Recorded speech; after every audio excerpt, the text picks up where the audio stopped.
çfarë mund të bësh në jugun e Shqipërisë? Është pyetja më e madhe që më e zakonshme që vjen sidomos nga tuaj. Thonë, "Okej, a ka struktura turistike?" Është pyetja e parë, "A ka hotele, a ka restorante?" Përgjigjja është po, hotele, restorante, keni sa duash. Pyetja e dytë është çfarë mund të bësh në Shqipëri, sidomos në zonën e Bregdetit. Unë po jap një guid shumë të shpejtë dhe pastaj do kaloj te Sky Sporti për të folur për sportet e ujit.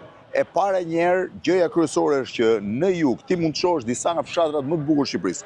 Fshatin e Dërmiut me zonën e Zoe Horës është i jashtëzakonshëm, të kërkon të paktën 3-4 orë për ta vizituar, ka 47 kisha, siç thuhet, midis të mëdhajave dhe të voglave.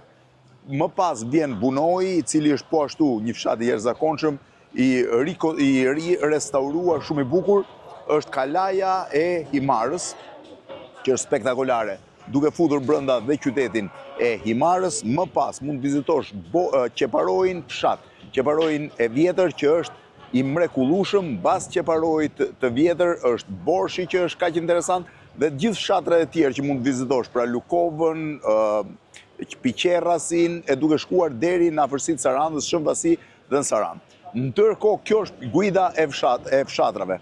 Rreth dhe rrotullt mund të shohësh disa nga manastiret dhe kishat më të bukura, që është manastiri i Shën Theodorit, ndërkohë që në Llogara, në këtë drejtimin sipër, mund të bësh shtegun e Cezarit, sepse Jul Cezari ka zbarkuar, mendohet, në këtë plazh në betejën e tij me Pompejin dhe është ngjitur në Llogara duke kaluar, ka shkuar në Orikum duke u ngjitur nga Llogaraja. Pra, ke një mundësi të bësh edhe hiking në Llogara. Është një mundësi tjetër hiking që të ecësh në këtë drejtim për të shkuar në Shën Andrea apo në gjirin e Gramës në këmbë, po kjo nuk është shumë e këshillueshme sepse kërkon të jesh i stërvitur. Po flas për vizitat kulturore, pra që thash janë fshatrat, janë fantastik.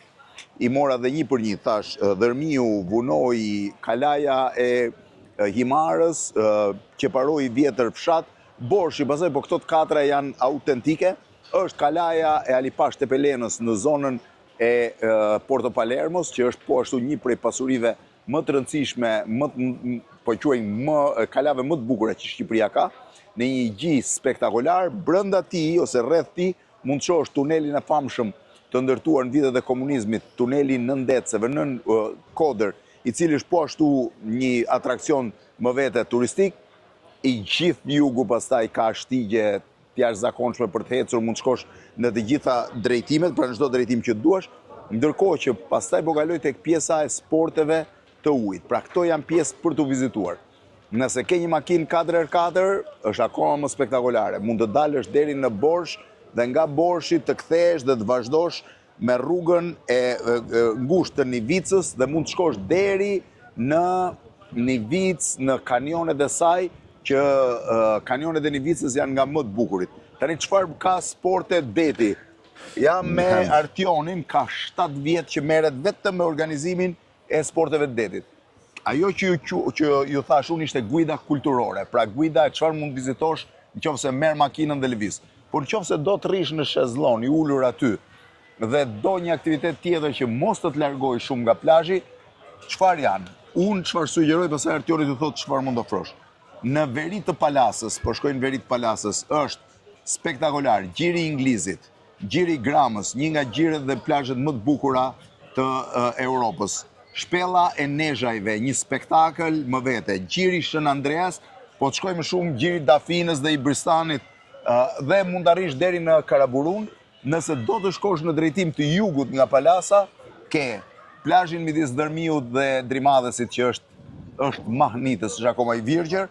Më pas është Gjipea, është pjesa e shpellës plumbave, mund të shkosh në plazhin e Akuariumit, pastaj do të përfundosh në plazhin e Filikurit, që është më vete spektakël, dhe do ta mbyllësh në Porto Palermo. Mund vazhdosh dhe më tutje, po them këtu që ti je afër. E para, për sa kapen nga njëra tjetra me varg? Blend, për të qenë sinqert, janë shtuar shumë cilësia e mjeteve.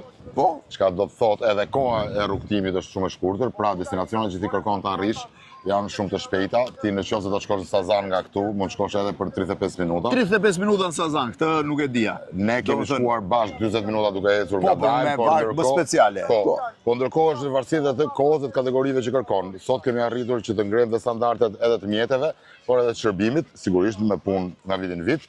Dhe ndërkohë ka shumë kërkesa të ndryshme për destinacione të ndryshme. Ka varka që ti mund bësh ture. Kemi varkat që jepen ose me skiper, me qira që ti mund bësh ture. A e merr me skiperin vetë. Ose merr personalizuar. Kryesisht Po të kesh patente me vete. Po të kesh patente me vete, i japim. Por kryesisht i duan gjithë me skiper sepse ta kanë më kollaj, më komode. Duan edhe një guid. Ke varkat. Do një guid që të tregosh pjesën historike. Kryesisht skipera tan, kapitenët tan janë të stërvitur dhe trajnuar për të gjithë dhe për historitë. Po jet ski, ofroni? Jepen motorat e ujit që jepen me qira, motorat e ujit janë patjetër të gjithë të komanduar për të respektuar zonat dhe limitet e veta. Që ti se lejon ka një program caktuar dhe në këtë moment jemi safety. Po sporte ujit kemi, sportet e ujit ne ofrojmë, këtë ofrojmë dhe jo vetëm ne, po ka dhe të tjerë, po këtu në Palas, kemi banane. Jo, flasim gjithë breakdancing, po ne po përqendrohemi këtu Sky Sportin në Palas. Kemi ringot që quhen komandare. Unë vetë përdor këtë qendër, prandaj po ju mundohem t'ju shpjegoj që këtu. Dhe këtu kemi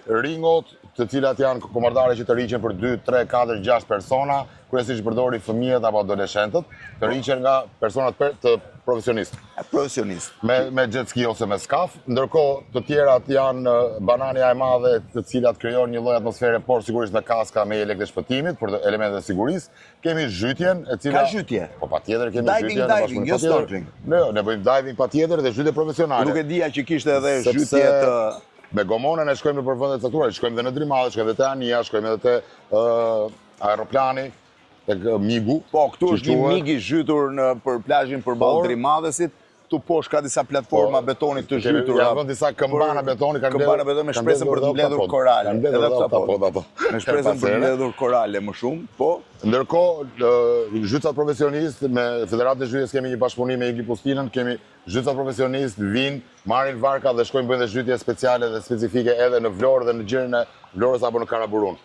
Çka do të thotë që ne ofrojmë si shërbim zhytjen nga fillestarët dhe deri tek profesionistët. Dhe pasaj fundit që është specialitet vetëm i Sky Sportit tu është hedhja me parashut nga maja e llogaras sipër. Shiheni majën sipër, mund t'hidhesh o me parashut o mund t'ish me këtë planin me motor. Ne jemi edhe ato me motora mund t'hisem me trajk. Me trajk nuk bëhet Artioni është zëvendëspresidenti i Federatës Shqiptare të Aeronautikës. Hedhjet me parashut kanë qenë një ekskluzivitet i këtushme. Këtu janë gjithë personat që janë hedhur. Ja u kemi ka Eliza Dushku, Luiza Gega, Shako Hoxha, po si mund të mungonte. Igli është presidenti shoqatës së zhytjeve që po ashtu bashkëpunon këtu. Edhe Zamirin e paske hipur? Fëmija është djali. Është djali me Gjonin. Dhe fluturimi është nga llogaraja, nga maja llogaras zbritet. Ne kemi pikën panoramike në llogara ku ka qenë gjithmonë historike që qëndronin njerëzit. Dhe më pas ulja vendi uljes është ky që është dhe plazhi publik, por sa minuta është gjithë ulja?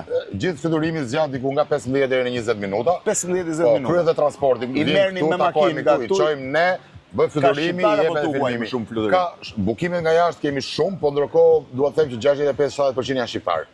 65-70%. Dhe vazhdojnë fluturojnë. Dhe unë jam shumë i kënaqur dhe shumë i lumtur që njerëzit vazhdojnë kërkojnë adrenalinë dhe vazhdojnë e bëjnë. Surf nuk bëni? Nuk bëjmë surf sepse nuk janë kushte këtu, i kanë provuar çunat për shkak të erës nga toka. Është shumë e fortë.